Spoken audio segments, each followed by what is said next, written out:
नमस्कार, मैं हूं अंकुर और आप देख रहे हैं सत्यहिंदी.com। एक नजर डालते हैं अब तक की सुर्खियों पर। यूक्रेन की राजधानी कीव पर एक बार फिर रूस ने एक के बाद एक जबरदस्त मिसाइल हमले किए हैं। इस हमले में अब तक 8 लोगों की मौत हो गई है और 24 लोग घायल हुए हैं। यूक्रेन की ओर से कहा गया है कि रूस ने सोमवार सुबह यूक्रेन पर 75 मिसाइलें दागी हैं। बताना होगा कि रूस और यूक्रेन के बीच इस साल फरवरी से जबरदस्त जंग चल रही है और रूस ने लगातार यूक्रेन के कई शहरों पर बमबारी की है, लेकिन यूक्रेन की ओर से भी इस लड़ाई में जोरदार जवाब दिया जा रहा है। लगातार एक के बाद एक हुए मिसाइल हमलों के बाद कई गाड़ियों में आग लग गई और कुछ इमारतों को भी इससे नुकसान पहुंचा है। मिसाइल हमलों के बाद कि यूक्रेन में जबरदस्त अलर्ट कर दिया गया है। मिसाइल हमलों के बाद यूक्रेन के राष्ट्रपति वोलोदिमीर ज़ेलेंस्की ने कहा है, रूस हमें मिटा देना चाहता है। स्विस बैंक ने भारत के साथ यहां के नागरिकों और संगठनों के खातों के विवरण का चौथा सेट साझा किया है। ऐसा एनुअल ऑटोमेटिक इंफॉर्मेशन एक्सचेंज के तहत किया गया है। इसके तहत स्विट्जरलैंड ने 101 देशों के साथ लगभग 34 लाख वित्तीय खातों का विवरण साझा किया है। अधिकारियों ने कहा कि भारत के साथ साझा किया गया नया विवरण सैकड़ों वित्तीय खातों से संबंधित है, जिसमें कुछ व्यक्तियों, कॉरपोरेट्स और ट्रस्टों से जुड़े कई खातों के कई मामले शामिल हैं। एनडीटीवी के मुताबिक अधिकारियों ने इस बात पर जोर दिया कि डेटा का इस्तेमाल संदिग्ध टैक्स चोरी और मनी लॉन्ड्रिंग और आतंक वित्त पोषण सहित अन्य गलत कामों की जांच में बड़े पैमाने पर किया जाएगा। अधिकारियों ने कहा, यह आदान प्रदान पिछले महीने हुआ था और सूचना का अगला सेट स्विट्जरलैंड द्वारा सितंबर 2023 में साझा किया जाएगा। बता दें, भारत में 2014 के चुनाव के वक्त ही काले धन को बड़ा मुद्दा बनाया गया था। जुमला तो हर खाते में 15 लाख आने वाला भी था, लेकिन ये बातें हैं, बातों का क्या। आज अमेरिकी डॉलर के मुकाबले भारतीय रुपया 4 पैसे की गिरावट के साथ अब तक के सबसे निचले स्तर 82.34 पर बंद हुआ। इससे पहले दिन में रुपए में भारी गिरावट दर्ज की गई थी। दिन में कारोबार के दौरान रुपया 82.7 के स्तर तक गिर गया था। हालांकि दिन के अंत में 4 पैसे की गिरावट के साथ बंद हुआ। बता दें, कांग्रेस पार्टी लगातार मोदी सरकार पर रुपए की खराब होती हालत को लेकर हमलावर है। उद्धव ठाकरे के नेतृत्व वाले शिवसेना गुट ने चुनाव चिन्ह जब्त करने वाले चुनाव आयोग के फैसले के खिलाफ दिल्ली हाईकोर्ट का रुख किया है और चुनाव चिन्ह पर रोक लगाने के आदेश को रद्द करने की मांग की है।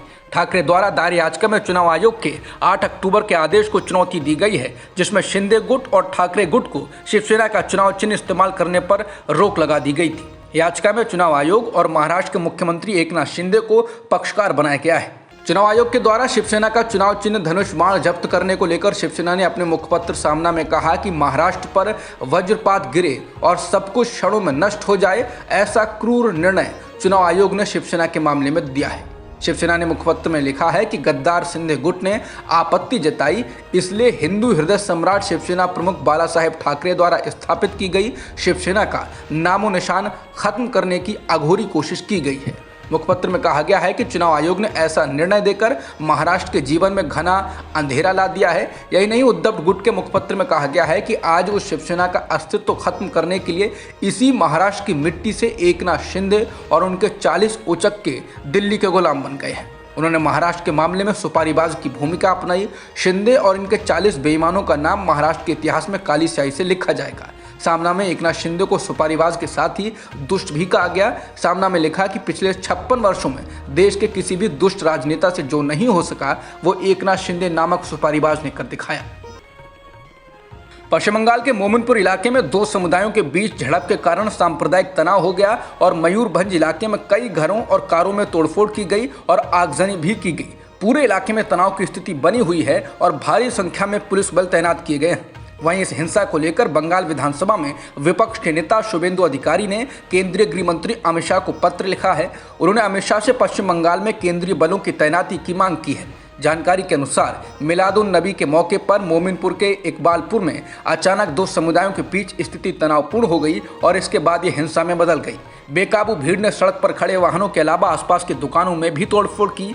कोलकाता पुलिस के मुताबिक 10 लोगों को पूछताछ के लिए हिरासत में लिया गया है और मयूरभंज इलाके में भारी संख्या में पुलिस बल तैनात किया गया है। देश का सांप्रदायिक माहौल खराब करने की कोशिशें जारी हैं। विश्व हिंदू परिषद की 9 अक्टूबर की दिल्ली रैली में बेअदबी, भड़काऊ और हत्या करने के लिए उकसाने का खुले तरीके से आह्वान किया गया। दिल्ली में वीप की एक रैली में जगत गुरु योगेश्वर आचार्य ने लोगों से उन पर हमला करने वालों के सिर काटने और उनके हाथ काटने के लिए कहा।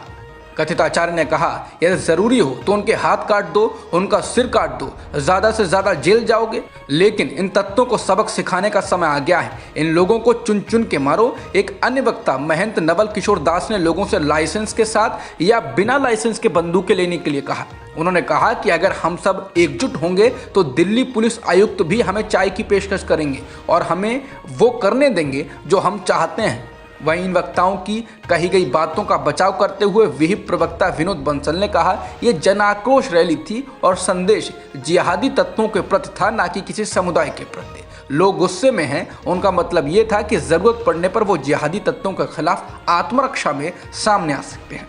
ये टिप्पणी दिल्ली में कथित रूप से मुस्लिम समुदाय के युवकों द्वारा एक 25 वर्षीय व्यक्ति की हत्या के बाद आई। हालांकि पुलिस ने इस हत्या में किसी भी सांप्रदायिक पहलू से इनकार किया है।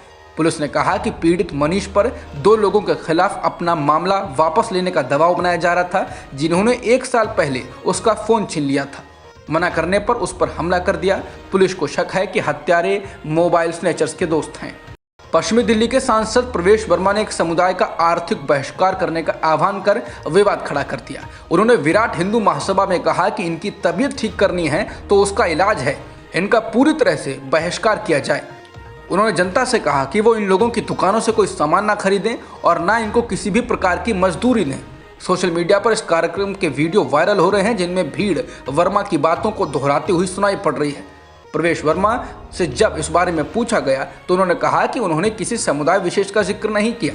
उन्होंने कहा कि मैंने उन परिवारों का बहिष्कार करने को कहा है जिनके सदस्य ऐसे काम करते हैं।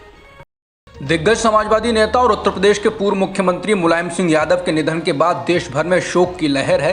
प्रधानमंत्री नरेंद्र मोदी, केंद्रीय गृह मंत्री अमित शाह, रक्षा मंत्री राजनाथ सिंह, उत्तर प्रदेश के मुख्यमंत्री योगी आदित्यनाथ, कांग्रेस के पूर्व अध्यक्ष राहुल गांधी सहित तमाम नेताओं ने मुलायम के निधन पर शोक जताया है।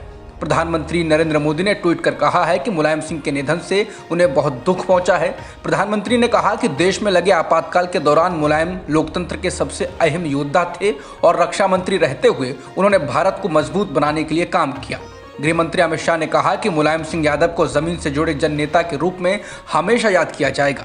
राहुल गांधी ने कहा, श्री मुलायम सिंह यादव जी का निधन एक बेहद दुखद समाचार है। वो जमीनी राजनीति से जुड़े एक सच्चे योद्धा थे।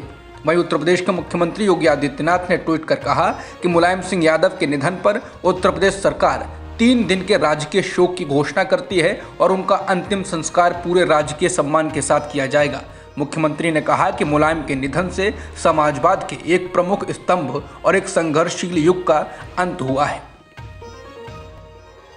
समाजवादी पार्टी के संस्थापक और यूपी के पूर्व मुख्यमंत्री मुलायम सिंह यादव का अंतिम संस्कार मंगलवार को सैफई में 3 बजे किया जाएगा। समाजवादी पार्टी ने यह जानकारी दी। पार्टी ने ट्वीट करके बताया कि गुरुग्राम के मेदांता अस्पताल से उनका पार्थिव शरीर सैफई ले जाया जा रहा है। 3 बार उत्तर प्रदेश के मुख्यमंत्री रहने के साथ ही रक्षा मंत्री जैसे बड़े ओहदे पर रहे मुलायम सिंह यादव का शुरुआती और राजनीतिक जीवन बेहद दिलचस्प है। मुलायम सिंह का जन्म 22 नवंबर 1939 को इटावा जिले के सैफई गांव में हुआ। मुलायम सिंह को बचपन में पहलवानी का शौक था और वो अखाड़े में कुश्ती किया करते थे। मुलायम सिंह यादव ने इटावा के कर्म क्षेत्र पोस्ट ग्रेजुएट कॉलेज से BA, शुकोहाबाद के AK कॉलेज से BT, आगरा विश्वविद्यालय के BR कॉलेज से MA और लखनऊ विश्वविद्यालय से राजनीति विज्ञान में PhD की थी। जिंदा कौमें 5 साल तक इंतजार नहीं करती, ये नारा देने वाले दिग्गज समाजवादी नेता डॉक्टर राम मनोहर लोहिया मुलायम सिंह यादव के राजनीतिक गुरु थे। साल 1954 में जब राम मनोहर लोहिया ने नहर रेट की बढ़ोतरी के खिलाफ तत्कालीन कांग्रेस सरकार के खिलाफ आंदोलन शुरू किया तो मुलायम सिंह यादव मात्र 15 साल की उम्र में इसमें कूद पड़े और जेल भी गए। जेल से लौटने के बाद मुलायम सिंह यादव एक युवा समाजवादी नेता के रूप में उभरे। मुलायम सिंह करहल के जैन इंटर कॉलेज में शिक्षक भी बने। मैनपुरी में हो रहे एक दंगल में जसवंत नगर के तत्कालीन विधायक नत्थू सिंह यादव की नज़र मुलायम सिंह यादव पर पड़ी। नत्थू सिंह यादव ने मुलायम सिंह यादव को आगे बढ़ाया और उन्हें जसवंत नगर से विधानसभा का चुनाव लड़ाया। साल 1968 में डॉक्टर राम मनोहर लोहिया के निधन के बाद मुलायम सिंह ने अपना राजनीतिक करियर पूर्व प्रधानमंत्री चौधरी चरण सिंह की देखरेख में आगे बढ़ाया। 1974 में वो चौधरी चरण सिंह की भारतीय क्रांति दल के टिकट पर फिर से विधायक बने। इस दौरान मुलायम सिंह यादव लगातार गांवों शहरों की सड़कों को नापते रहे। मुलायम सिंह को आपातकाल के विरोध और इसके खिलाफ आंदोलन छेड़ने के कारण 19 महीनों तक जेल में भी रहना पड़ा था। बता दें, पहली बार मुख्यमंत्री मुलायम सिंह 1989 में बने थे और 1992 में मुलायम सिंह ने समाजवादी पार्टी का गठन किया। दिल्ली के मुख्यमंत्री अरविंद केजरीवाल ने दिल्ली की जनता को लेकर ऐलान किया है। केजरीवाल ने ट्वीट कर कहा कि दिल्ली की जनता को पानी के बकाया बिलों से राहत दिलाने के लिए सरकार ने बड़ा निर्णय लिया है।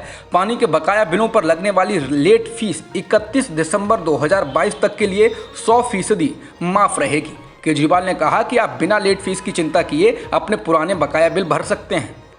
ईरान में हिजाब के खिलाफ जारी विरोध प्रदर्शनों में बड़ी संख्या में प्रदर्शनकारियों के मारे जाने की रिपोर्ट्स हैं। मोरालिटी पुलिस के द्वारा एक युवा महिला महसा अमीनी की हत्या की खबरों के बाद 17 सितंबर को शुरू हुए ये विरोध प्रदर्शन लगातार तेज होते जा रहे हैं। नॉर्वे स्थित ईरान मानवाधिकार समूह ने दावा किया है कि प्रदर्शनों के बाद से अभी तक 185 लोग मारे गए हैं, जिनमें 19 बच्चे भी शामिल हैं। इसके अलावा करीब 20 सुरक्षा बलों के मारे जाने की भी रिपोर्ट्स हैं। बीते दिन ही सरकारी मीडिया ने दावा किया था कि विरोध प्रदर्शनों में ईरान के सुरक्षा बलों के 2 सदस्य मारे गए। अब तक की खबरों में इतना ही। बाकी खबरों के लिए बने रहिए सत्यहिंदी.com के साथ।